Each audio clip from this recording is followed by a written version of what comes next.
mark each lump. I've had about 60 of them.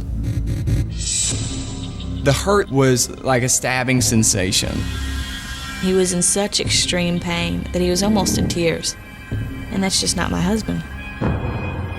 There were some times when I would be in so much pain that I would literally vomit. I would start throwing up because I hurt so bad. And so I really had to start being careful about who I let come in contact with me.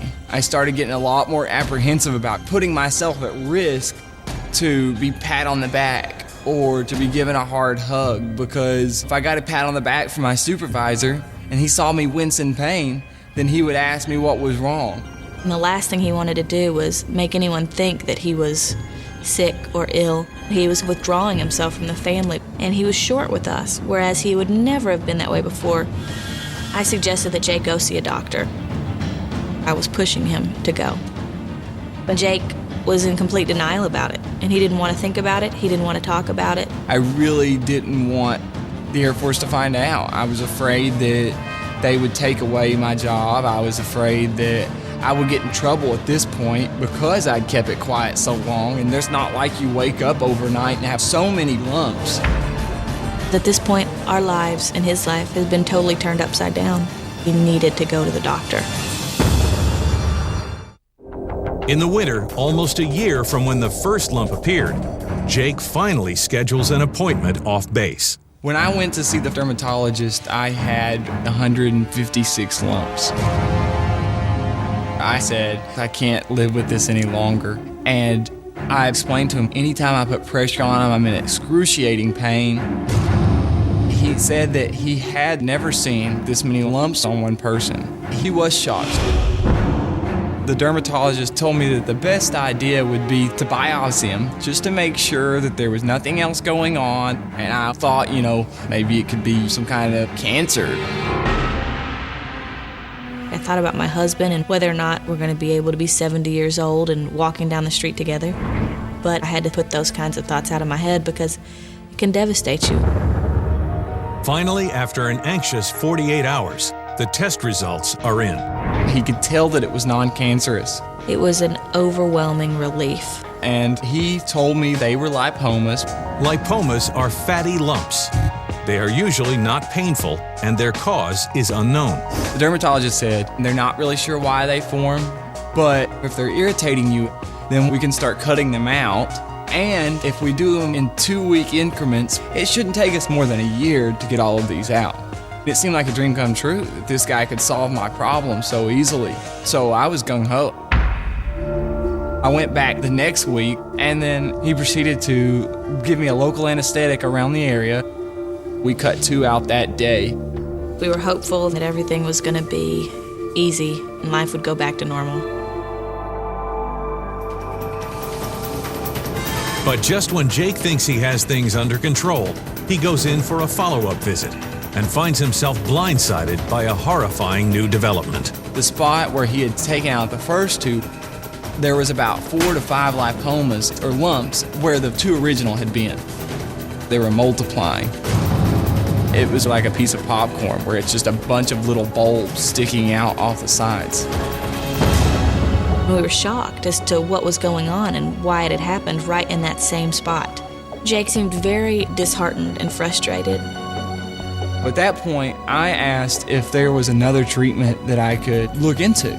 Since they were growing back faster than he could cut them out, he said that what I might try is liposuction. Determined to leave no stone unturned, Jake and Heidi immediately set up an appointment with a plastic surgeon. The plastic surgeon did a thorough exam and said that I did have a lot of lipomas.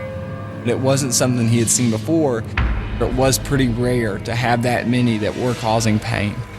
The plastic surgeon told us there was absolutely no way that liposuction would work. That if they were multiplying from having them removed, that it would only be worse with liposuction. He basically said that there was nothing that he could do for him.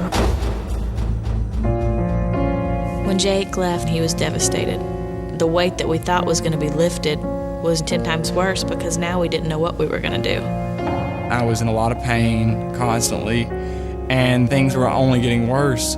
And then I said to him that maybe we should make another appointment to go see the doctor on base. And so that's when he went and he met with Dr. Judy.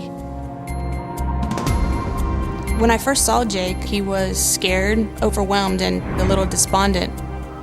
He was looking for answers. I took a history, and then one by one, he showed me where he had these painful lumps.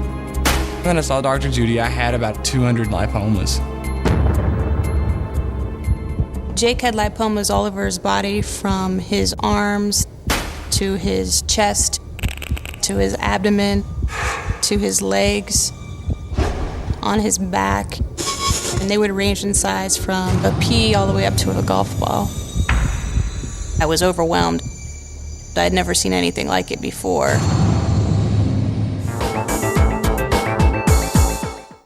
Over the last year, more than 200 agonizing lumps have surfaced on Jake Tate's body, and no doctor can explain what's wrong with him. Now he's in the hands of Dr. Carrie Judy, who is completely shocked by what she's seen. Never in my life had I seen a patient with that many lipomas before. Anytime I would touch any of his lipomas, he would wince, and I wasn't honestly quite sure what to do. I was very concerned because I knew that Jake was active duty military, and you have to be fit to fight, and I knew this would impact his career if there wasn't a cure. But before she can deal with Jake's future, Dr. Judy needs to get his pain under control. She prescribed him pain medication that helped him feel better. And I tried to find out if there was anybody that knew more about it than I did. After leaving Dr. Judy, I was definitely a lot more positive. Over the next 2 weeks, she spends countless hours trying to put the pieces of the puzzle together.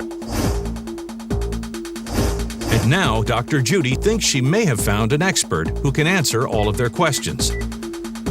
Dr. Karen Herbst. She actually specializes in fatty disorders, things that are a little bit rare and a little bit more difficult to treat. We scheduled an opportunity for me to meet with Dr. Herbst. That was a great feeling. Dr. Herbst did a full body exam. She went over every lipoma and checked me out from head to toe. When I examined his trunk, he was exquisitely tender. When I would touch him, he would wince and shift his body. Based on Jake's painful lipomas, I gave him a diagnosis of Dercum's disease.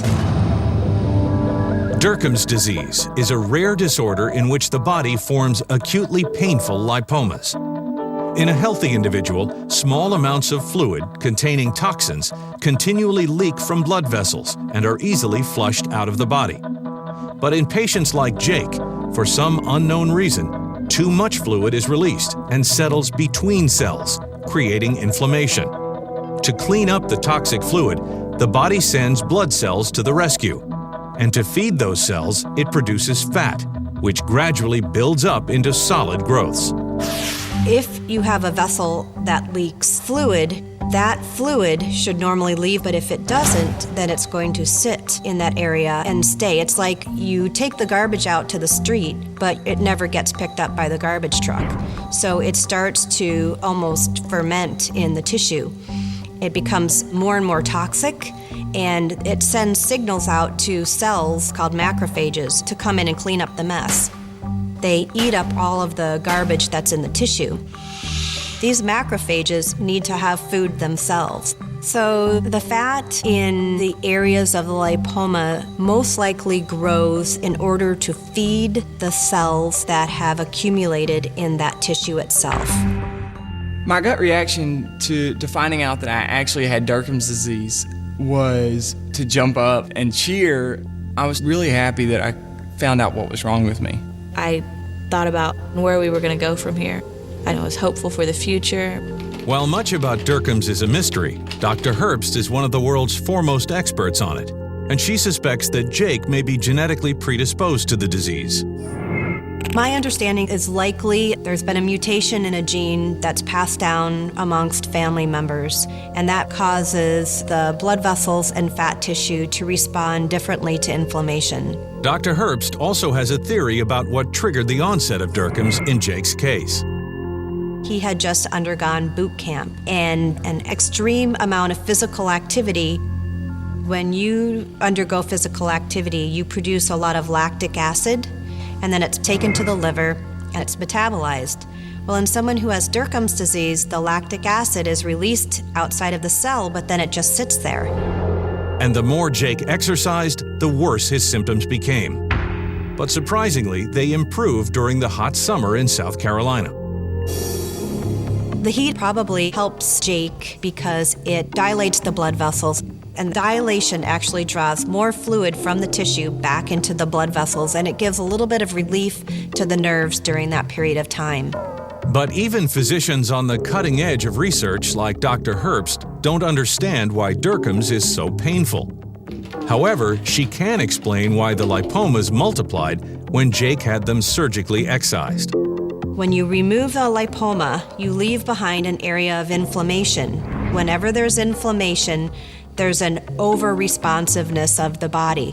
Inflammation in the area of surgery stimulates leakage and fluid to accumulate. So having lipomas removed in Dercum's disease causes a vicious cycle of growth of fat. Despite the harsh reality of the disease, Jake is aware that his prognosis would have been dire if he hadn't been diagnosed when he was. The worst case scenario with Dercum's disease is somebody who is unable to handle the excess amount of fluid in their body. So as the fluid builds up over time, it also fills up in the lung, and that can actually lead to death. The grim truth is there's no medication that can shrink the lipomas, and no surgery that will permanently remove them. Unfortunately, there is no cure for Dercum's disease. This is a lifelong problem, so these should continue to grow over time. When the realization hit that Jake was going to have to live with this disease for the rest of his life, and that the lumps were going to continue to multiply, it's devastating. I wanted to cry because I knew that this was going to be a long, hard battle. But Dr. Herbst also has some good news for Jake and Heidi. There are ways that they can manage the symptoms. I can make a number of recommendations to possibly decrease some of the fluid in his tissue and enable Jake to have as long of a life as somebody who doesn't have Dercum's disease. He should avoid physical activity, and he needs to decrease the amount of stress in his life. He has to change every aspect of his life. While Jake is grateful to finally know how to cope with his devastating condition, he can't help but wonder why no other doctor was able to give him a solid diagnosis. We really don't receive education on how to diagnose fat disorders. A doctor would look at it and say, you have multiple lipomas, don't worry about it, go on home. Today, Jake is bravely living with his condition. Unfortunately, he may have to give up the job that has meant so much to him. I really don't want to leave the Air Force, but I'm not able to do all the physical things that I was before. Jake's case is currently under medical review to determine whether or not he'll be able to continue serving in the military. In the meantime, Jake and Heidi are focused on raising their family. They now have 2 children. It's really important to me to be a role model for my kids. As a father, my sons especially look up to me. I know that this is something that is going to be with us forever, and I really hate that for him. My wife and I recently just counted again. I'm up to 815 lipomas now. Currently, I'm taking 2 different kinds of pain medicine. It helps me be able to perform everyday tasks like pick my kid up. And so the medications have definitely helped with stuff like that. Despite the uncertainties they face, Jake and Heidi are closer than ever. Everything that's happened has made our marriage so much stronger, and it made me love him so much more. I had learned always search for the answer that fits for you best. Never give up and try to stay positive. We're optimistic about the future. We're going to try to make the best of what we've been given.